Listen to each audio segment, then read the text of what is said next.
What's up, everyone? Welcome back to another episode of The Real Ones. Today, I'm joined by the one and only Carl Allsopp. Carl, welcome to the podcast. How are you doing? That's some introduction. Thank you very much, mate, for having me on. Appreciate it. I've been told to bring the energy. You know, I was waiting at the line at the Arabica earlier this morning, and they said it'll take 5 minutes to get your coffee. So I was like, okay, I'm just going to have to make my own caffeine internally now. Wow. Because that's too long. My caffeine is my workout in the morning. Oh, yeah. I had 2 hours in the gym this morning. Can I just say, I just hate this about brokerage owners, that they're so like type A and they're like, oh, I'll gym at like 4:30 a.m. in the morning every single day. It's inspiring. But I was never always like that. If you try and Really? so I have a younger brother who's 25 years old, joined us 8-9 months ago, very fit guy, but I tell him, get to the gym at 5 a.m., you know, do something really difficult at the start of the day and the rest of the day will be easy. And I think it's an age thing, a generation thing. You try and tell someone, they're like, no, you're crazy, man, and let me have an extra hour in bed. And I was like that in my 20s also. Fine. So I think as I've got older in life, I've realised that to make the most of my day and to have the most amount of energy, I need to move in the morning, and it allows me then to have a bit more time for the rest of the day to do what I want to do. Very interesting that you mentioned the 20s part. Do you think, and I think about this a lot, right? Because I'm not like fit, like I'm all right, like I'm not obese, so that's good. But something I think about is like, should I be working out more or spending more time like on the business, like or more time sleeping when I'm not working on the business? Yeah. And I'm in that 20s kind of zone. So did you feel like, looking back, do you wish you did more of the same that you're doing right now back then? I didn't treat my body very well in my 20s, if I'm honest with you. You know, Fine. didn't eat really well, drank. But obviously, as I got a bit older, I've realised that the biggest unlock for me, and particularly my working day, is sleep. You know, if you can try and get 7 hours, I'm such a geek. I love all things gadgets. I've had a Whoop. I've just took it off recently. Oh, really? But I've got an 8 Sleep, which is basically a cooling device and also gets you your measurements. So I'm a bit obsessive about making sure I sleep right, because if I sleep right, typically I'm okay to get up in the morning at 5 o'clock in the morning to work out at 6. If I work out at 6, I then have unbelievable amounts of energy for the first part of my day. Right. If I eat correctly, then I'm going to have even more energy in the afternoon. Fine. Which allows me then to be a better dad when I get home after work, and then we go again the following day. So I just think the more good things you do, the more good habits you have, whether it's food, sleep, work, you know, moving your body, I think it supercharges your day. And I think I wish I knew that in my 20s, and I wish if anyone else in their 20s, if they listened to me and other people in their 40s and they'd done that sooner, it'd probably be, it'd be very, very beneficial. I'll see you in the gym at 5 a.m. then. Yes. All right. Hold you to it. 100%. It's funny. Rick Wayne came on the podcast, like, I want to say a year ago or something like that. And he was saying, Joel, just got to get the 45 minutes in. Like, I was at 30 minutes at the time, and he was like, no, just stretch it to 45. And then you'll get to the 2-hour mark, which is what people are. It becomes addictive though, and it becomes very, very normal, like waking up and cleaning your teeth. For me now, if I have a day off, I work out 6 days a week. If I have a day off, I'm sitting in bed thinking, what should I do with myself? I don't know what to do. Like, it's alien, but that just becomes with habit and time, and you actually become to enjoy it as well. Do you think being a dad has made you a better CEO? 100%. I think it's given me more empathy. I think in my first part of my work life, I was very clinical, you know, made decisions, and sometimes were tough decisions, and there wasn't really a lot of emotion behind that. Whereas now when you're a dad, you know, I've got 2 daughters, you'd always think about other people and how that would be, and you know, if that was my daughter. And I think my brother says to me, it's softened me in a good way. I think being a parent in general, I think, brings the best out of you. You know, people think that emotion is like weakness in the context of leadership. How do you what's your take on that? I think if it's done in the right way, you know, I've come across different leaders in my past where they're over emotional, not as in like their feelings, but they react to certain situations. I think as a leader, the most important thing is for you to remain calm, even when things are going really, really bad and really, really good. Right. But yeah, having a bit of emotion and a bit of empathy is a really good thing. I think we're in a different world now where 10, 15 years ago, talking about your feelings, or if you're having a tough time mentally, it was like, come on, just brush yourself down and you'll be okay. But I think these days, I think it's a very normal thing. I think, it's good to talk in general, but my leadership style in general is just to remain calm, not react to the good or the bad. In 17 years of business, I can tell you we've been through 2008 financial crisis when we opened, Arab Spring in Egypt, Brexit, which had impacts here eventually. Obviously, we had a huge dips in 2014, the prices going down. We've had COVID. God, like every single thing you can think of in 17 years has happened. It's not been straightforward. And each event, for us, we took a learning from it where, I'd seen the real estate owners in the industry where they press the panic button. Yeah. And people remember that months and years later. How did you react in that situation? And some didn't react particularly very well, and they've done certain things. And for us, it was, let's take a step back, let's assess what's going on, and then we'll make our move. I think that's so true. I mean, people remember the way that you treated them, right? And that leaves a much more lasting impression than a monthly paycheck or whatever exactly it is that comes. And Dubai real estate is, as big as it is quite small as well. So way too small. Even now, with the amount of brokers we're talking off camera, it just seems like everybody knows everybody. Yeah. There's crazy amounts of tribal competition between brokers. What do you mean by that? There's certain sectors of so I think the real estate market is not as it's competitive, but I think the sectors of competitions, you've got certain specialties with whether it's nationality specific, whether it is industry type, where off-plan or secondary. So you have kind of little competitions in each sector. Right. But what you actually find is there's crazy amounts of competition between the brokers within the brokerages, whether it's, ill feeling or, them want to better them in the league tables on the portals. But actually between the owners, that's actually not, because the owners know that worrying about your competition is not really productive to you. You have no control over how they affect your business. For example, if I spoke about Better Homes or House and House or Ispas, great guys, but doesn't matter what they do. For us, it's always about what happens within Allsopp and also every single day. And if you do that, like with your business, and not worry about what's happening around you, I think you'll be more focused and ultimately have more control in your own destiny. I think that's like a maturity thing, right? Like early on in business, you think like you're inclined to believe that guy's the enemy, but actually you are your own enemy, right? When we started out, me and Lewis, I was 23, he was 21. Wow. At that age, you want to take on the world, and we still do now, but I think we've come to realize over time, and I've probably always been this way anyway, is shut out the noise.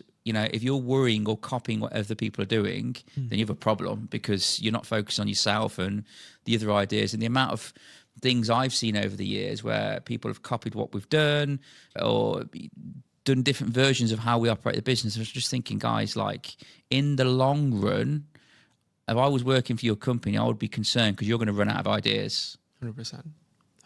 They don't pioneer anything. And yeah, I mean, to a certain extent, I feel like copying to get from 0 to 10 is just a very like, how do you get from this to this as quick as possible? What they took, let's say 17 years to do, I want to do in like 3. Yeah. And this is sort of the playbook. They've done it well. It works. Let's go, kind of a thing. But beyond that, innovating, obviously, completely agree. Like if they're not doing that at some stage. Yeah.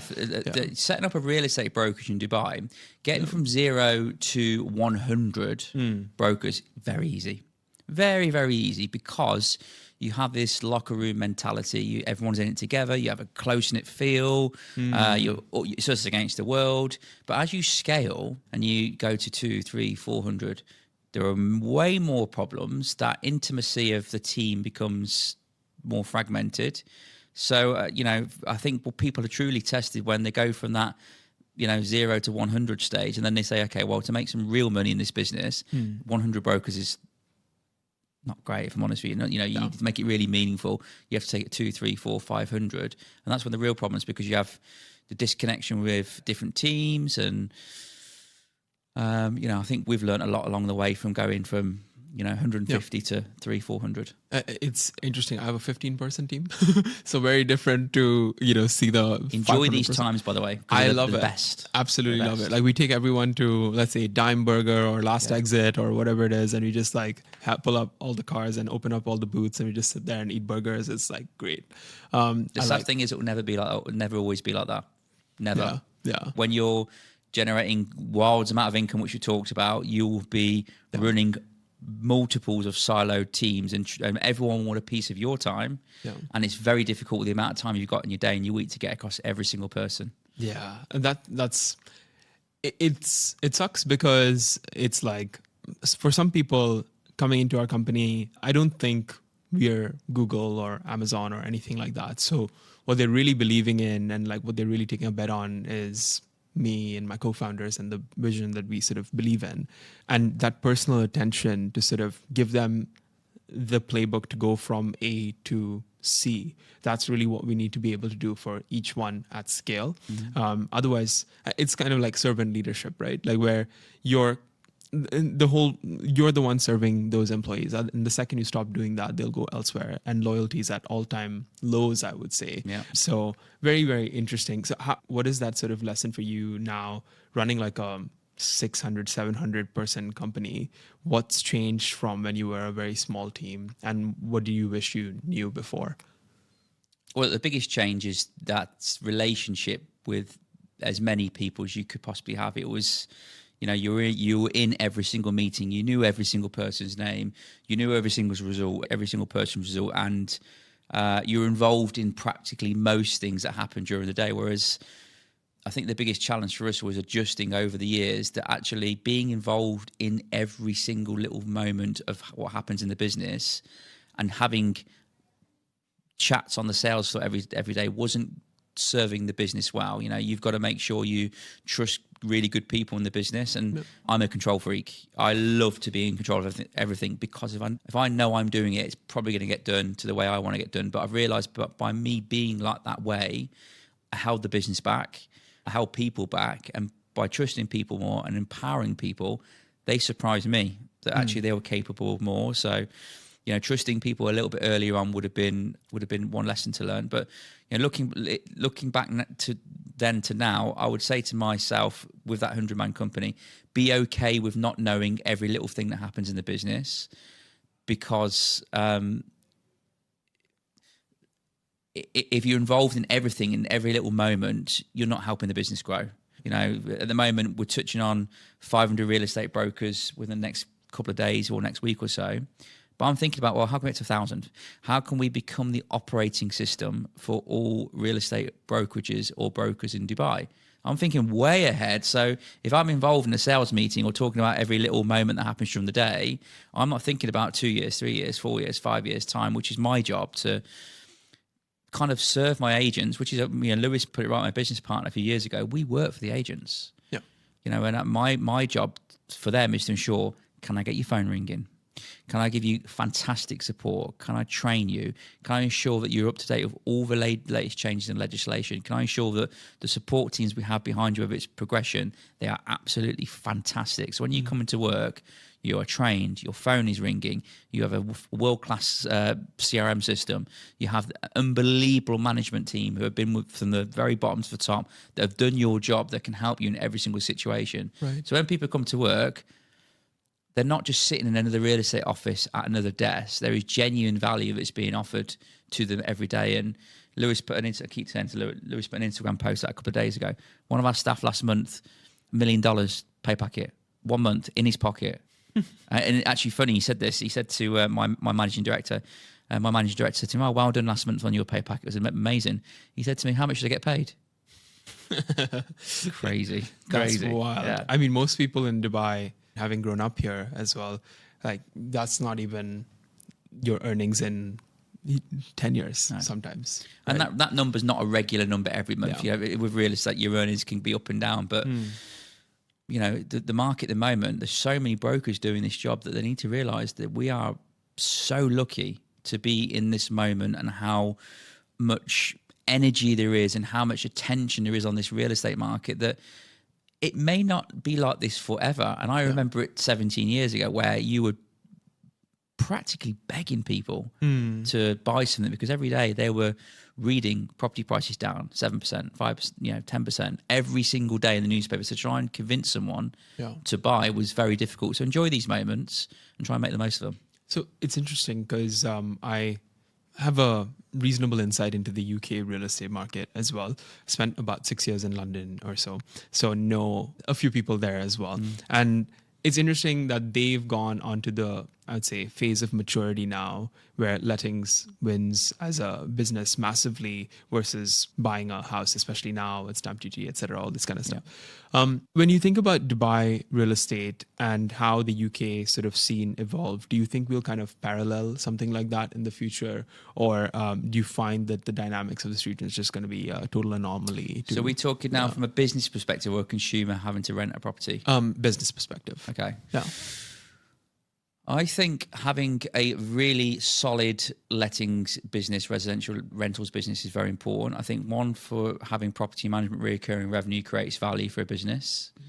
I think from a rentals team, if I'm answering your question correctly, having a strong rentals team fuels your sales team because they probably speak to the owners and landlords more than a salesperson does in terms of what's happening and certainly renewals and whatnot.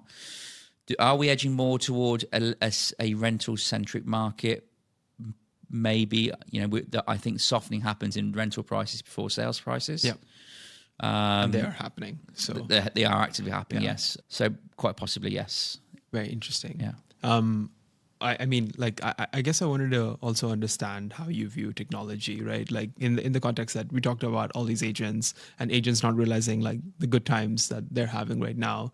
A lot of people say that AI is going to come in and replace agents in a way. And there's a lot of companies that are building products for that. I actually don't believe that's the case. And which is why I'm like, building for the real estate agent versus, an agent in a sense. I believe agents are actually guardians or gatekeepers kind of a thing of whether you want to call it buyers, sellers, tenants, landlord, whatever it might be. They are the guardians of those they're the gatekeepers for those individuals. And there's something in the emotion sort of space that I feel like AI just cannot break through to. And I hope I don't get clipped 10 years from now and, that's not the case or whatever it is. But what is your view on the whole thing? I completely agree, boy. Right now, AI will not take over a real estate agent's job, let's say the next 5 years, for argument's sake, because 5 years is a long time. Things can change. And why I say that is based on human behavior. Okay. Humans want to feel that they're making the right decision. They're validating the right decision. They're doing the right thing, particularly when it comes to buying a home. Data supports that, but when you're speaking to a human being with regards to, look, I'm experienced, I've done this is what's happening, and by the way, here's the data to support that. Sometimes just a little, you're doing the right thing, it's a good thing, it's just enough to make people feel, okay, let's do this. I think AI has a place in a real estate agent's or agency's job. It will be ambient. It should be ambient. It shouldn't be so obvious in your face. I believe, and certainly what we're looking to build, is things that AI can do around an agent without the agent even knowing, whether it's presenting opportunities or highlighting them of things of actions that should be done, rather than the agent having to think, okay, I've sold a property, what do I do next? I think AI can be a great teacher for how to do a job. I think it could reduce training time, and it could be even reduce the day from joining a business to doing the first deal. So, how we know and see AI today, where we're sitting behind a computer and we're talking to Gemini or to ChatGPT, most people know AI as that. I think there will be a purpose for that, and that may drive a lot of searches for finding things in a system. But I think AI will play a part that's around you without with it being so obvious. Very interesting. I think the way people use the word AI right now is like they use the word how we used to use Wi-Fi or .com kind of a thing. It used to be NFTs 2 years ago. It's like so over, and with a very little understanding of what it is and what it could be, and we don't all to a degree don't know. But I'm a geek. I love playing around with things, like new things, and we were playing around with Replit the other day with regards to how vibe coding, and that's not my experience, but I like trying new things. And I think when people throw around these words, it's like, okay, well, do you know what can be done? what We it is. actually share an investor with Replit. Shout out Sheikh Khalid bin Mansour Al Thani. What's up? Nice. But the point being, I completely agree. It needs to be you just need to be working as you do, and things just happen Yeah. quicker, faster, etc. And that's kind of the first version of AI is automation. Just as what COVID did for businesses going digital, I feel like the AI moment is doing for businesses going, more automated versus just digital. Yeah. And then eventually that'll become agentic, which is very interesting. Practically speaking, like if a brokerage owner is like listening to this, right, what can they do in the realm of AI today that you've seen? You've played around with it a little bit. I don't want to give away all my secrets, Joe. Oh, That's the fine, problem. fine. Like we're building Fine, something at the fine, minute, and I've fair got enough. all of the little. Listen, Yeah. there's a huge opportunity. The amount of time and resource going into what we're doing at the moment. I would say if you're going into doing something and trying to introduce AI into your business, one, it is extremely expensive in terms of cloud costs. The amount of tokens you're going to be using throughout the course of a day to make it Oh, damn, worthwhile. you're doing something really interesting then if you're playing around with Oh yes, listen, I'm very, very deep. Fine. Okay. It's incredibly time intensive to plan out exactly what an agent does and how it's going to impact them. Just saying, oh, we're going to do AI. Well, what does that mean? What can that? We're leading with this project with how can I help the agent spend less time behind a computer and more time in front of a client. The way I look at it is kind of, you're familiar with how McKinsey does their work, Yeah. right? So let's say I'm 25 years old, walk into McKinsey, all of a sudden I'm consulting a Fortune 500 company. How can a 25-year-old do that? There's this knowledge base that McKinsey has from decades of consulting and things like that. Something that we're very interested in exploring, I would say, not building it, feel free, guys, go for it, is a Kendall knowledge base, which is kind of a small language model, effectively combining all of the proprietary information that you have as a brokerage from your 17 years of operating, let's say, and then being able to make it easy for an agent who just started today to say, hey, what does a good email look like? What is wrong with this particular contract? How would Carl and how would Lewis write this differently? These kind of little things, like you said, in the learning department, it makes it quite easier because you have the whole reason that Oxford and Cambridge have like this one-to-one sort of approach is because it really helps you to learn exponentially. And kind of having that on your phone, on the go, trained on your firm's information, I think is very, very interesting. Can you please help real estate agents market better? The amount of cold calls and WhatsApps I get that, like, honestly, don't make any sense. I'm thinking, how are you in this job? So, the fact that, there's a huge opportunity for anyone that breaks it, anyone that tries to improve the skill level of agents in the whole industry. And I think, you can take away the language barrier, the limitation of how to write an email, present yourself in a certain way. I think certain things can be done for anyone at any education level, which I think is brilliant. I've got people that have joined my business that before joining us never had a computer, which blows my mind because I've had a computer since I can remember from school. My point being is that if I had all what you have right now and you're building, you could say to this person, right, it doesn't matter if you've never sat behind a computer or never had a phone before, this is going to help you do X, Y, Z, and don't worry about whether you've got dyslexia or whether you have lack of confidence in doing things. So, because I'm going to help you do that. That's awesome. And it brings us to a broader thing, right? What is AI doing in education overall, like for kids in schools and things like that, and how they can really deeply explore the things that they're curious about. I met this, one of my friends, his son is in the 11th grade right now. I have older friends, I tend to hang out with them more. And he was saying, actually, all of my normal essays and things like that have become way easier to write. But now I can actually deeply question the things that I learn, and as a result, explore things more deeply than before. And I think that's so, because kids are curious. They always want to keep asking questions, but they're scared they'll sound silly, or they don't want to take up too much of the teacher's time. And AI, in a way, is kind of helping you do that.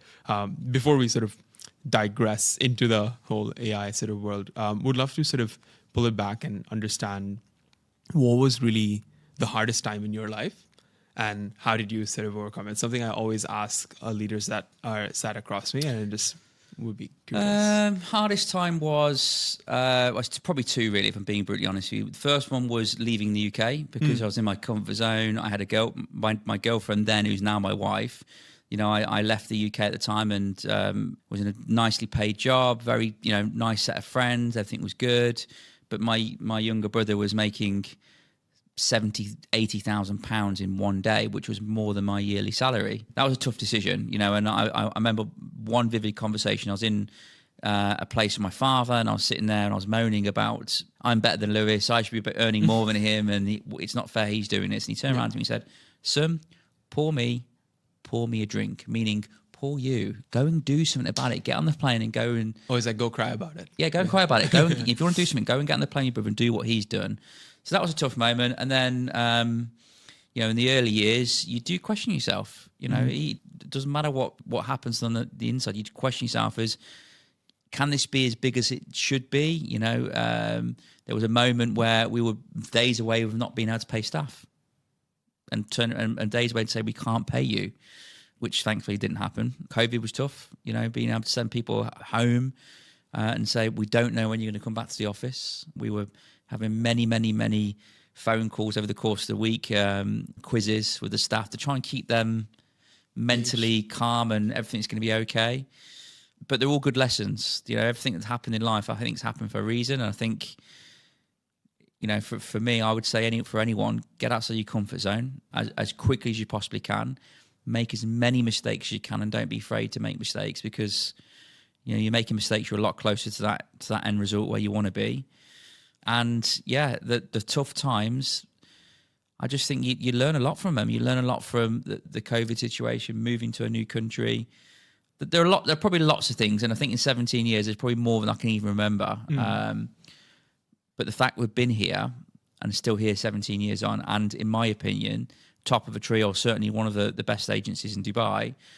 I said to someone the other day, I feel like we took the long way around. To get to where we've got to in 17 years, you see some companies done really, really well in 3 or 4 years. Right. And I respect that. But in 17 years, there's huge amounts of foundation, loads of equity in terms of us. When you say our name, I like to think that people think, yeah, good company.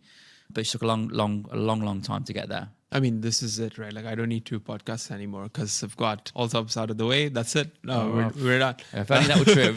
I appreciate it. No. I mean, it's you have built that brand, and there are obviously massive brands like Driven Properties, as well as your FAMs of the world. All massive teams, and loads of respect to what they've built, because it's not easy, like you said. Right. And some people have a few good years, and other people like yourself have just been dropping away. Yeah, 100%. Yeah.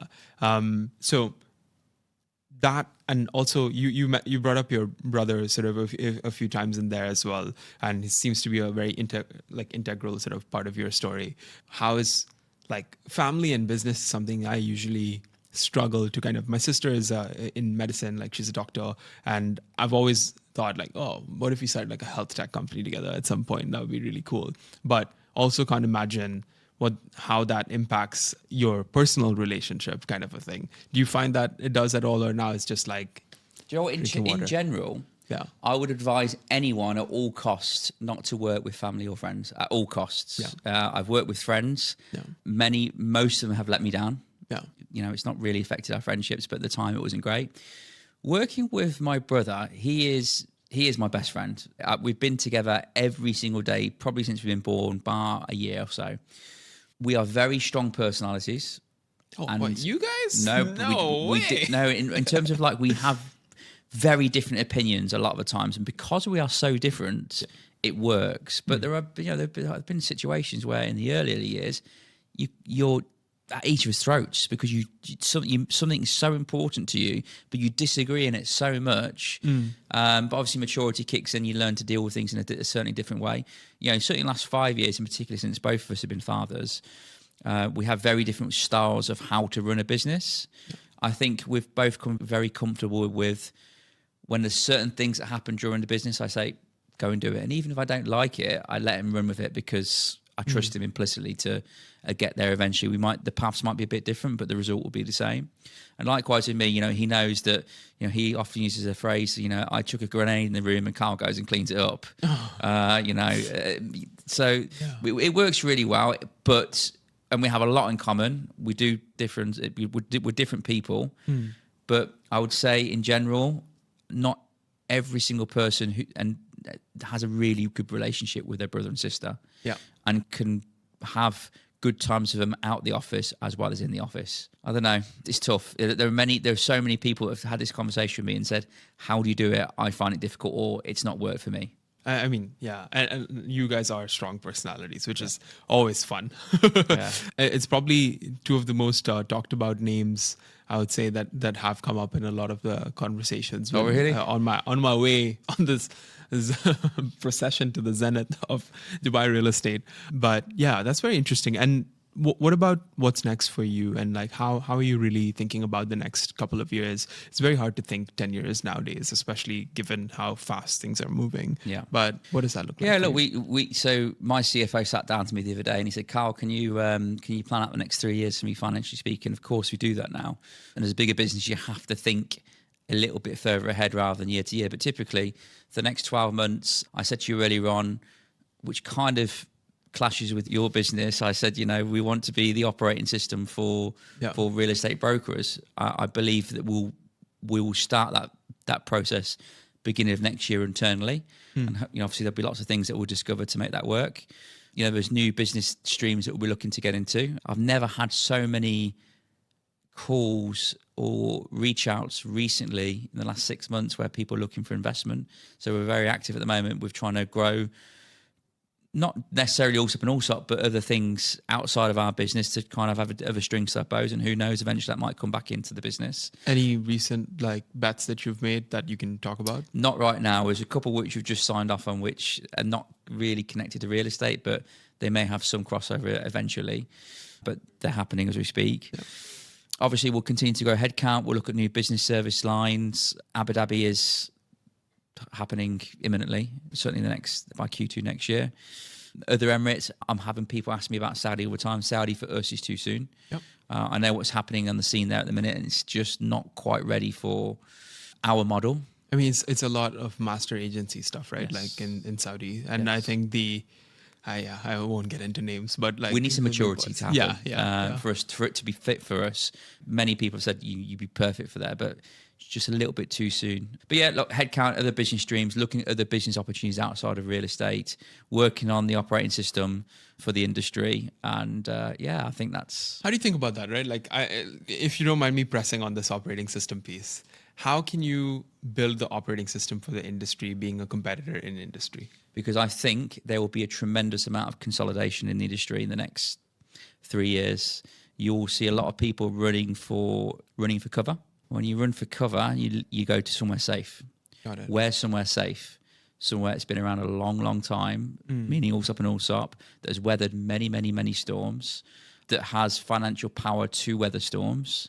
So I think there'll be a lot of consolidation. Someone had a meeting with someone about a couple of months ago where they said, I think in the US, 60% of the market is held by 5 or 6 brokerages, master brokerages. I think there's a good possibility that we could see that here. There's a lot of fragmentation here at the minute. I think any little wobbles in the marketplace could see either merging, brokers leaving, and fewer agents in the marketplace, which I don't think is a bad thing. So that then makes my ambition of being the operating system a lot easier.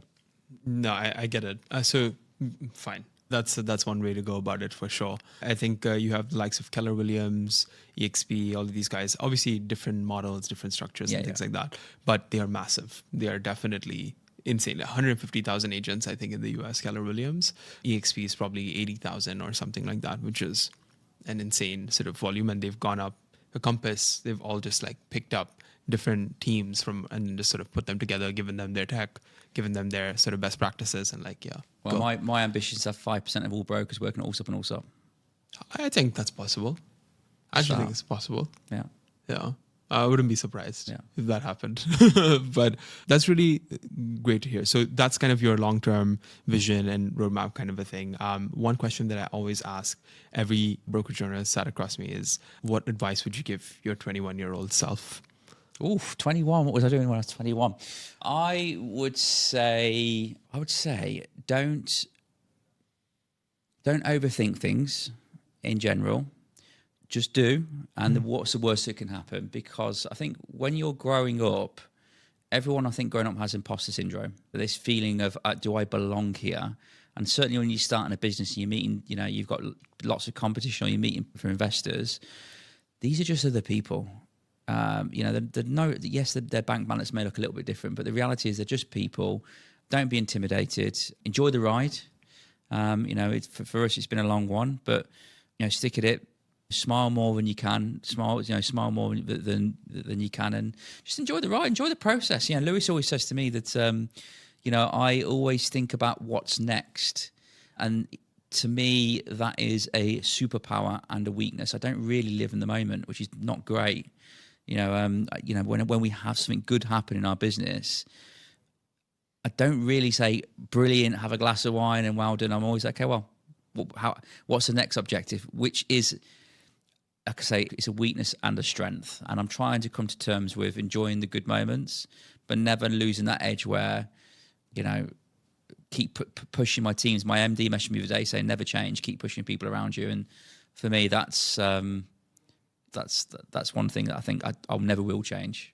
I think it's that sort of close circle around you that probably is going to be the ones reminding you that, hey, you got to take a beat and, celebrate this win kind of a thing, right? Like, because it's so hard to do. I can it's imagine. So hard, like I say, we're on track for our biggest year by 20% or plus. And I know when I get towards that end of the year, maybe an hour or two, I'll be like, great. But already I'm thinking about 26. Yeah. And you're probably planning what incentives you're going to give everyone and like all the nice things that's going to happen for other people as a result of it. And yes, you'll be wealthier as a result of it as well. But it's not like you're like thinking about the next thing. No, I'm just really excited about my Apple-esque event for my products. Internally, whether it's hiring a really good venue and really showcasing what we've been working on, because like with what you're doing right now, it probably takes months and months and months of people not seeing what you're doing to then the world to see it and then sit back and think, I'm proud of this. But we've got to go again. People are giving you feedback. A new product you launch within your system, you're getting good feedback. You're thinking, brilliant. All that effort is worth it. So I'm looking forward to that, because it will be a sense of money well spent and time well spent, and my team are getting benefits from it. That's amazing. Carl, thank you so much for making the time. And this has been such a pleasure, such a delight as well.